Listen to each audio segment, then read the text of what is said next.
BCI. Hello everybody, my name is Trisha Mendoza. I am co-lead of this project. I'm Rebecca Kahn. I'm the EEG CAP team lead. And my name is Bryce Lindsay, and I am the decoding team lead. And we are a part of brain-computer interface, and our advisor is Dr. Rinkensmeyer. So to start off, we're going to get into the purpose of brain-computer interface. The goal of this project is to assist those who have suffered complete or severe motor function loss. So what we are trying to do is to take advantage of someone's brain signals to implement those into moving an avatar in a game. So basically the goal of this project is to decode 3 active imagery states. So this involves ideas such as imagining your right hand clenching or your left, and then also 1 passive state, so where the pilot is to remain idle. And through these thought processes, we will have a decoding model analyze the brain signals and decide what that pertains to, which command that pertains to in a game. So the requirements, we are choosing to follow the rules set by the 2020 Cybathlon rules for the purpose that we hope to one day send our BCI system to this competition. This involves using certain signal recognition patterns. So we are not allowed to use SSVP's P300, which are evoked by certain signals such as flashing lights. This is also going to be solved by us using motor imagery. Another rule is that we want to create a BCI system that is very user-friendly, comfortable for our pilot, especially if we will be training with them multiple times a week. Another rule will be that there will be no communication between the technician and the pilot, so this game is going to be powered solely by the pilot, and the technician will have no involvement in the final result. So one important component for our project was finding a good EEG cap, and the main purpose of the cap is to be able to track and record the brain waves that are acquired from the patient. And one of the goals is to basically track the motor imagery activity located in the motor cortex of the brain. So this center of the brain allows us to move the electrodes and specifically, consolidate all of the electrodes in that one location to reduce artifacts and artifact generation. So one big thing that we looked for in our cap was to reduce noise and outside interferences. Another thing was that we wanted the cap to be really comfortable for our user, since they would have the cap on for an extended amount of time. And then another thing was that the cap should be easy to use, so that we would be able to basically move the electrodes around in different locations that we wanted to.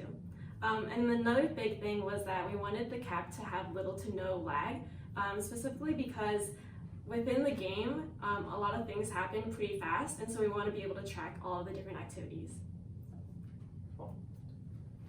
And this is an overview of the signal flow. So the signal is initially generated within the patient's brain, and then from there, the electrodes pick up the signal in the cap, and that is sent to the intent amplifier. From the amplifier, it travels to an Arduino Due where it is sampled, and the sampled data is then transferred to the Jetson Nano where the deep learning and decoding occurs. From there, signals are analyzed and they are sent to control the video game. So an overview of the hardware. We first start with an EEG cap, and this is a non-invasive method of acquiring brain signals. It then moves to the intent amplifier where it is amplified as well as converted into digital data. The Arduino Due samples the data into individual epochs, where it is then transferred to the Jetson Nano, where pre-processing occurs as well as the deep learning. Okay, so now I'm going to get into the training method. The training model we created is to get the cleanest data we possibly can and to see if we can actually elicit any stimuli based off the motor imagery commands we are giving our pilot. So what we did was we created a basic model where it's just a black screen with right and left arrows, and we have our pilot try to imagine themselves squeezing their right and left hand. The purpose of this is to see if we can actually elicit a command and to see how a motor imagery response differentiates from stimuli that could potentially be affected by the game. So in doing so, we are creating a baseline of motor imagery, and then once these commands are found, we hope to then expand these commands to then jumping or stopping or remaining idle. So this training command will then allow the pilot to use multiple times a week in order to strengthen the area of the brain where we're seeing this activity for motor imagery. So for the decoding model, this is where we actually analyze the pilot's actual intentions, whether it be squeezing his left hand or his right hand, and then putting that to an actual command. The first thing that happens is a common average referencing, and then this is where we remove noise between the electrodes. And then secondly, we apply a bandpass filter, and that's because the brainwaves we were looking at are within a 3 to 30 hertz frequency range, so we're not concerned with frequencies outside of that range. From there, the data is then transformed by a fast Fourier series, and the reason for this is to be able to compare the amplitudes as well as the frequencies. So if you look at this graph over here, you can see various frequencies and various amplitudes, and these changes in the amplitudes at certain frequencies is what the deep learning model is going to look for, and that is how we are going to determine the pilot's commands.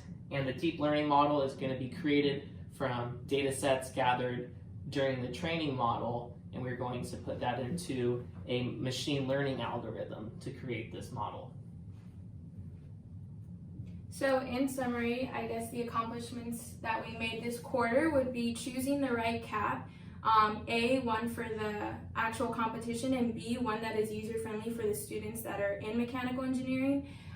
We were able to purchase the open BCI, where we allowed the students to practice putting on the cap and seeing what signals would look like and what signal processing required in order to analyze the final data. A second accomplishment is the training model. The training model is a basic model that will then further be improved, and it will allow the students to see if anything can be elicited during these motor imagery commands. And then the decoding strategy. We have a basic understanding of the pre-processing steps, filters, and what we expect to see once we have the pilot imagine a certain command. So we hope that in the future we can use practice data to then test different decoders and see how well our cap is going to work in comparison to what we're using currently, which is the open BCI. So this is basically where we stand with the brain-computer interface, and we hope to improve to then compete in the 2020 Cybathlon. Thank you.